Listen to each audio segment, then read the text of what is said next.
Hi guys. I don't even know how to start this video, honestly. But hi. So, you're probably all wondering, where the heck did we go? This is what this video is about. This video is also going to be about us trying to get back into doing YouTube. So, our last video that we left you guys on was our Halloween special, our 2023 Halloween special. So it's almost been 2 years since our last video. And all I can say is that a lot can happen in 2 years. Way too much can happen in 2 years. So, in this video, I'm going to explain where we have been, why we've been absent from YouTube, and our plans for the future. So, buckle up. This video, I will warn you ahead of time, will be a very emotional roller coaster. A lot of ups and downs in this story. So,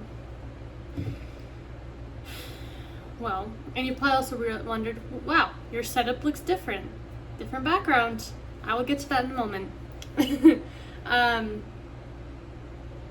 So yeah, where have we been? So after we uploaded that last video, the Halloween special, we've been gone for a while. I don't really remember why. I think we just kind of, because since it was me, Amy, and Sarah all together, it's very hard to get together as the three of us. So it's very hard to plan, and plus I was on and off jobs. And that's a whole different story. Let's just say I got fired for a very unfair reason, and I've been on and off jobs trying to find the job that works for me, which I now have one. But I've been on and off jobs trying to find, something that I'm happy in. Amy can't drive quite yet. She doesn't have her license yet, so it's hard for her to get around. And Sarah also has had her work schedule, and we've just been kind of thinking, how are we going to make videos with all these different schedules going on? So that was the first year that we couldn't make any videos on that. So with that being said, then something happened that I was going to make a video on. So, if you guys haven't known, I've had a boyfriend for a year and a half now. Around a year and a half. And so I've been with him. And then in July of 2024, he proposed. So, I was engaged in July 2024. Very exciting. I did make, if you guys follow my social media, you guys will, like my Instagram, Facebook, all that, you will already know everything that happened in my life. But for those of you who don't, this will be news for you. But yeah, I did post an engagement video on my Instagram that I made. I was about to upload to YouTube.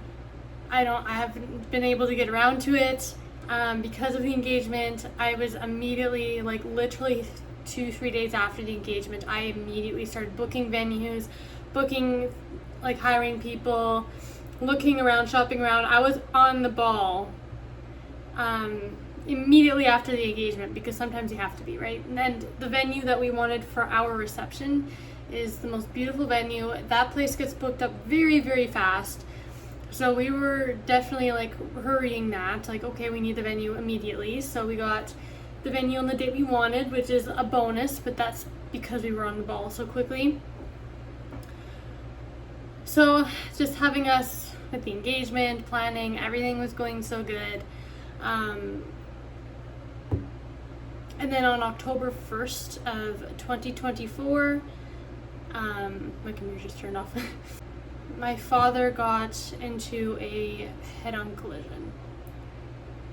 So he was driving to breakfast early in the morning, because sometimes he would eat breakfast at home for work, other times he'll leave the house extra early to get breakfast from somewhere else, just something quickly, and then go straight to work after. This was one of those days where he wanted breakfast somewhere else, so he left the house extra early. On the way to breakfast, it wasn't even that far from our house yet. A woman was coming, because it was a two-way highway. A woman was coming towards him. She passed out behind the wheel and crashed into him head on. She, according to investigation, she passed out due to substance abuse. So she took, I don't know exactly what she took, but she took something that made her pass out, and she crashed into my dad. She was already dead on the scene. By the time EMS arrived, she was already gone. My father was still alive, but in critical condition.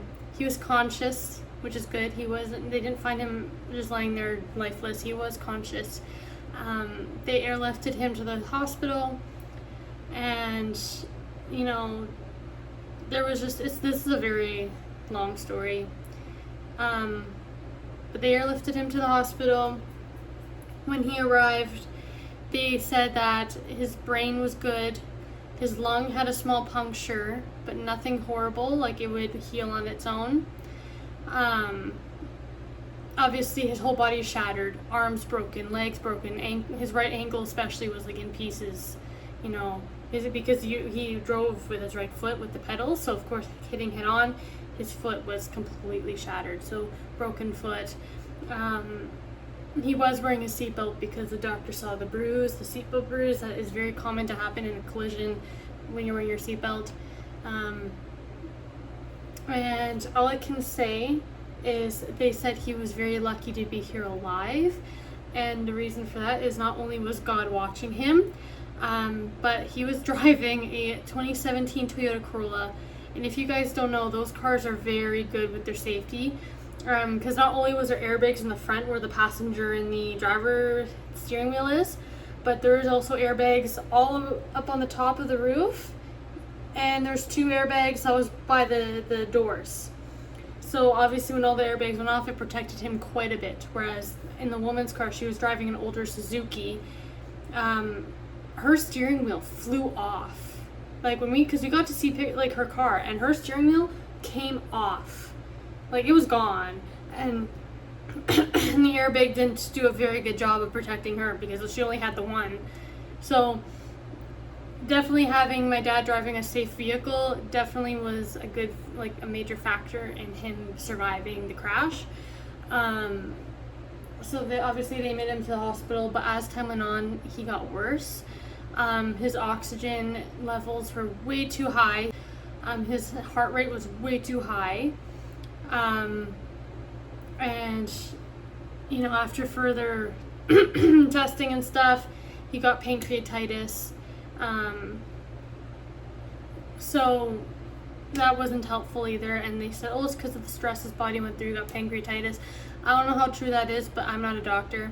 I asked the doctor, I said, well, how are you treating this, right? I want to know how he's going to get better from this. And he said, oh, we're treating it with fluids. Fluids? Now, if any of you guys are doctors, please correct me if I'm wrong, but if you have an infection in an organ, you need antibiotics. What is the IV fluids going to do? And they're not, and I asked them, like, well, is there antibiotics in the fluids? They said, no, we're just treating it with fluids. Right, okay. So, great.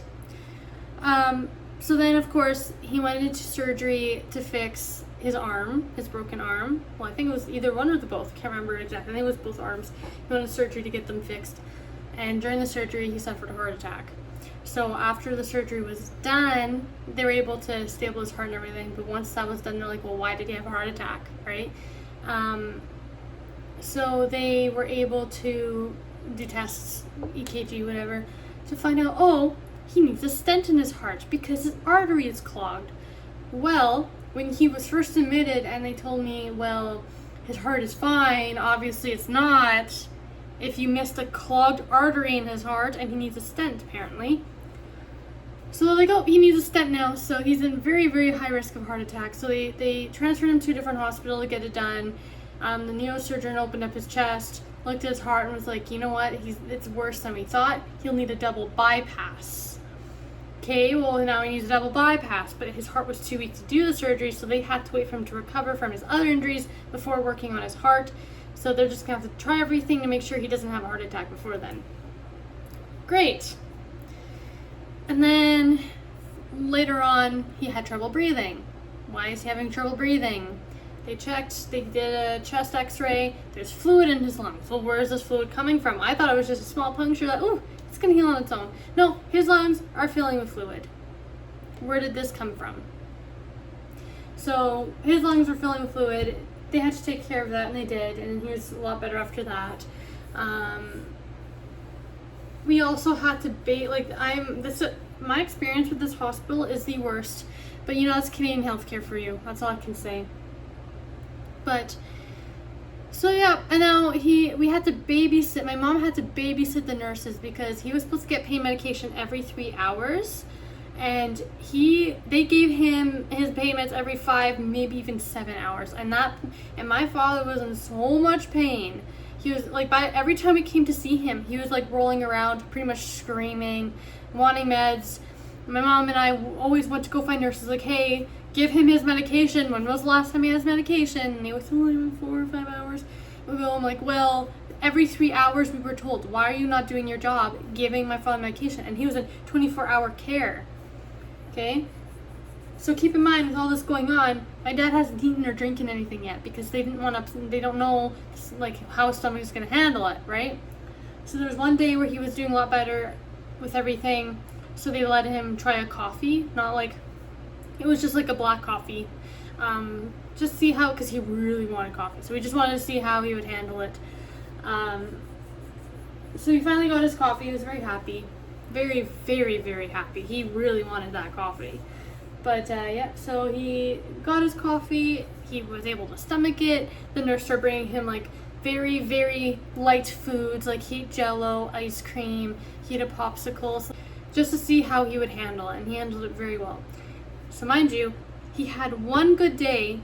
So they thought he doesn't need 24-hour care anymore because he had one good day. So they moved him to the furthest room down the hallway, literally ditching him there because in this hallway, no one ever went to check on him. He still needed his pain meds every 3 hours, mind you, which now he got his pain meds every 8 hours because they threw him all the way back. It's almost like they forgot about him. And so my mom was furious, rightfully so, and demanded them to move him back to 24-hour care because he was not ready for it. And she was not lighting up on the doctors. She was like yelling at them at this point, like, hey, get my husband, move him to the right room, to 24-hour care where he was. He was getting better there because at this other room he was getting worse. He was. So they said, get him back to the 24-hour care. What are you doing? So they moved him back after mom's request. As they should. I don't know why they moved him in the first place after one good day. So now we're back to square one. His pancreatitis is getting worse. He's having trouble breathing. He's in so much pain. You know, I was like, so now we backtracked, and then he started throwing up his stomach acid. Where is this coming from, right? He was doing just fine eating, and now all of a sudden everything's coming up. And mind you, when my mom came every day, during this time, I was sick with bronchitis. So I stayed home. I did not go see my dad because my dad, the last thing he needed was to catch my bronchitis. So I stayed home, but my mom went to go see him every day. And she would say that she would come back and he would be covered in his own vomit. They didn't even clean him. And because my dad obviously can't get up to his bathroom, he had a catheter and he had a diaper on, right? He was covered in his own feces because they wouldn't change his diaper. They completely neglected his hygiene. I was livid. And of course my mom was too. Coming to see her husband in that condition, covered in vomit and feces, like, what are you doing? So, like, okay, yeah, so as weeks went by, he was in the hospital for about a month or so. On one of the days where he was in incredible amount of pain again, He was rolling around. This was like in the middle of the night, so me and my mom weren't there.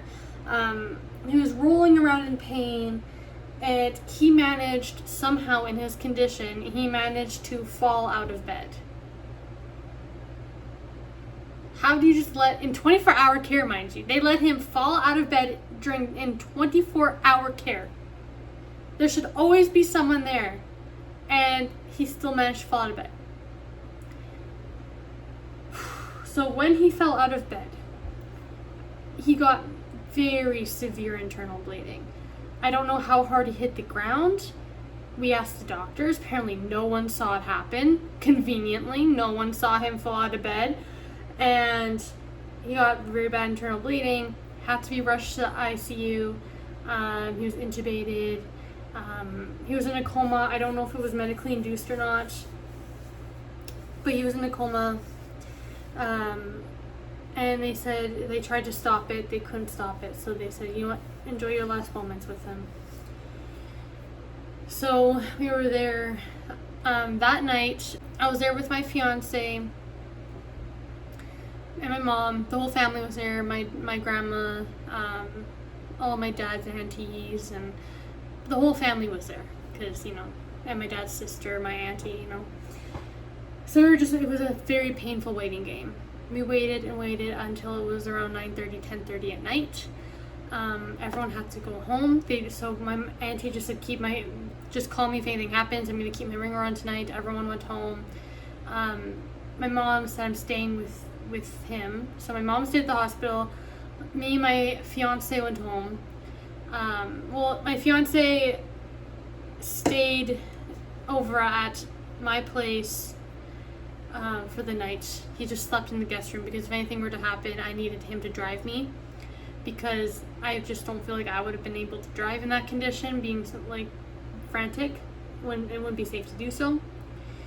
And yeah, my brother stayed in the city, because I lived in a small town. My brother stayed in the city, because if anything happened to my dad, at least he'd be close by. So he stayed at a friend's house in the city.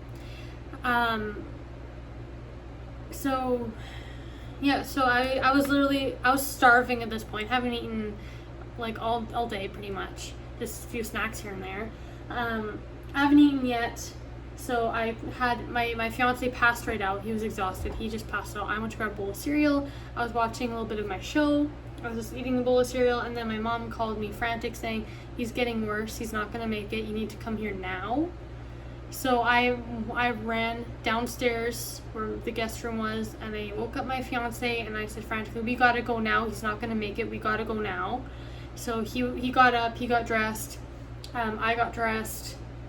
And I'm like, the whole time, my whole body was shaking. I felt my legs were really, really weak. But I'm like, I have to go. I was trying to push through my body, going through a fight or flight mode, I guess. Trying to get dressed. So we get up, we go to the hospital immediately. Luckily, we made it before he passed away. But we did make it in time. You know, me and my fiance fell asleep at the hospital, like on the chairs. A nice nurse gave us blankets and pillows, so we were able to fall asleep on the chairs. Most uncomfortable sleep of my life, but when you're that tired and that emotionally exhausted, you will crash out on like a bed of nails. So we were falling asleep, and then people came and went visiting my dad, saying their last goodbyes, and my mom woke me up saying it's time. His heart rate is slowly stopping, like it's getting lower. So me and my fiance rush up to the room, the ICU room, and we literally watched his heart stop on the monitor. So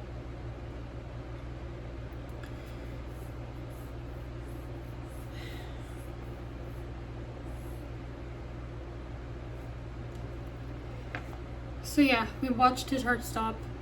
My mom, who has type 2 diabetes, who hasn't eaten all day, we were worried about her. I asked the nurse, can you check her sugars, make sure she's okay, because of course when you're in that much shock you don't want to eat, but with a type 2 diabetic it's crucial, right?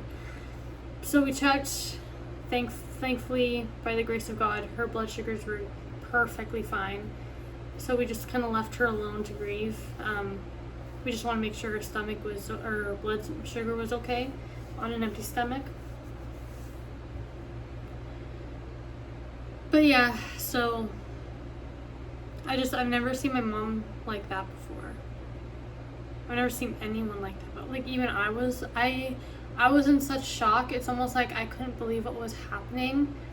Watching everyone around me break down like that, and I'm just standing there like a statue, and my brain's just trying to put the pieces together that he was gone. So that was very hard. So yeah, that was very, very hard.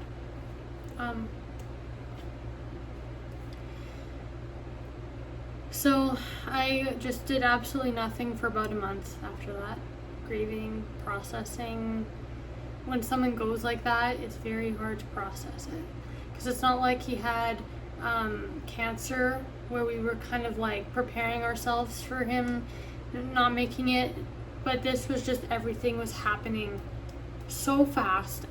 I feel like if the doctors weren't so ignorant and they weren't so neglective, he would have made it, because he was in better condition coming into the hospital near the end.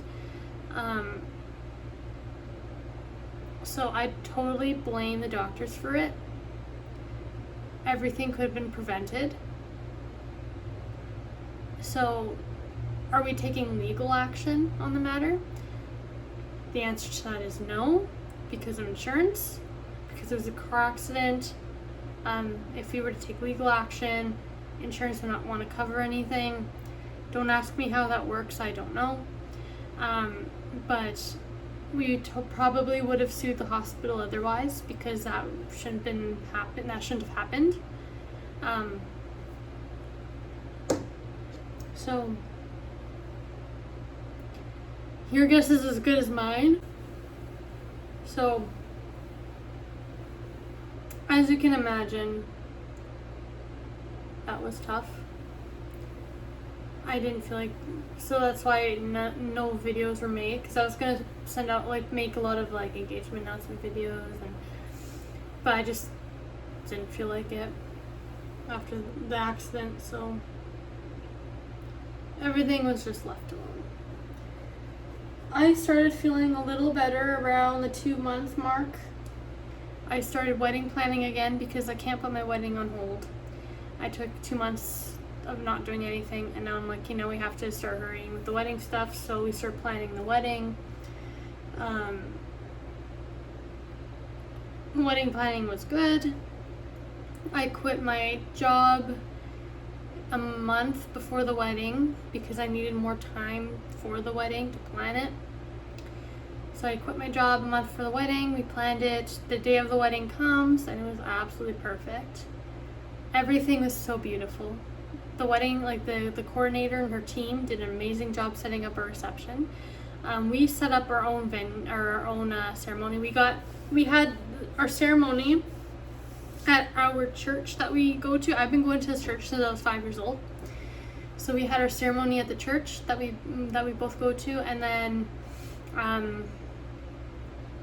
it was me and my family. We all set up the church one, because they didn't have a team to set it up for us. So we just went there a day before the wedding, and we spent the day setting everything up. And then obviously had the rehearsal after set up and all that stuff. So it turned out really good. The wedding was beautiful. My uncle, my dad's brother-in-law, walked me down the aisle. He too lost his daughter. She only passed away at the age of 12. So the wedding was beautiful. Everything was perfect. So that's pretty much my end of where I have been.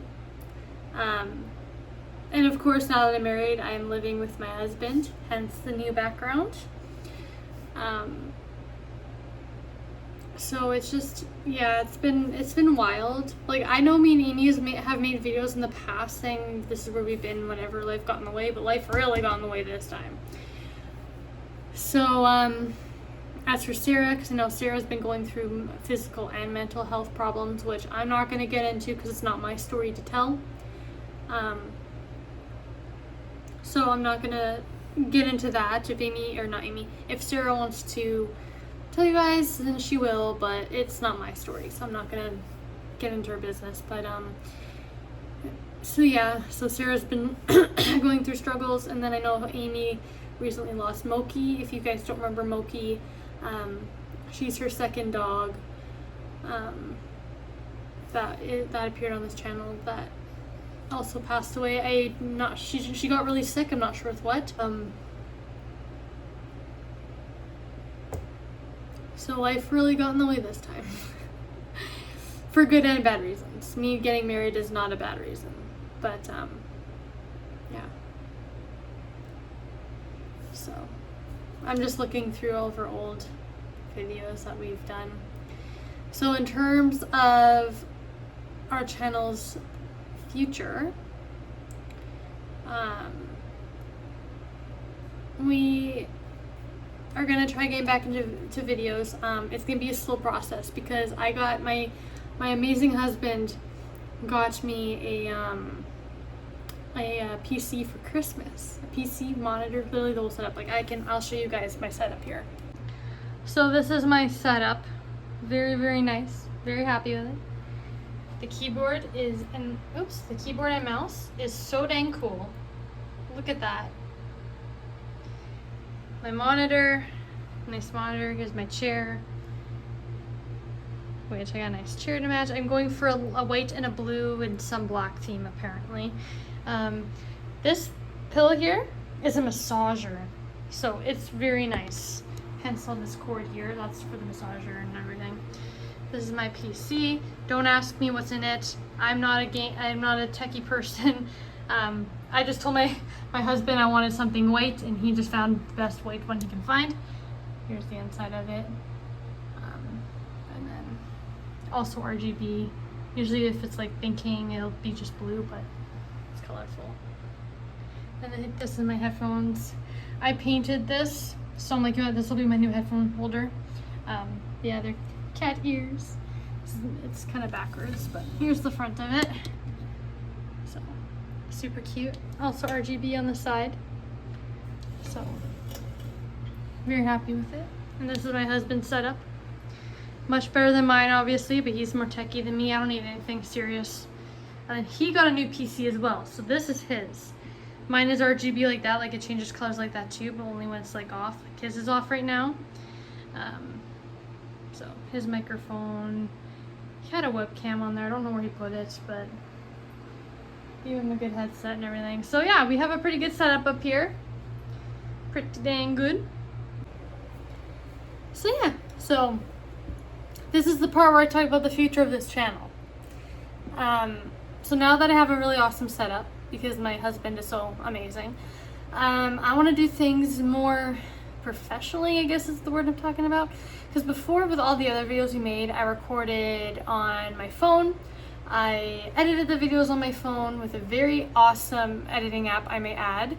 I just did everything on my phone. Now that I have an actual PC, because I've never had a PC before, I had a laptop, but laptops aren't very great for video editing. I mainly just use my laptop for graphic designing. But now that I have an actual good computer system here, I want to start doing things with my computer. So Amy got a gaming laptop, so I thought it would be good if me and her started doing some streams. I'm learning how Twitch streaming works.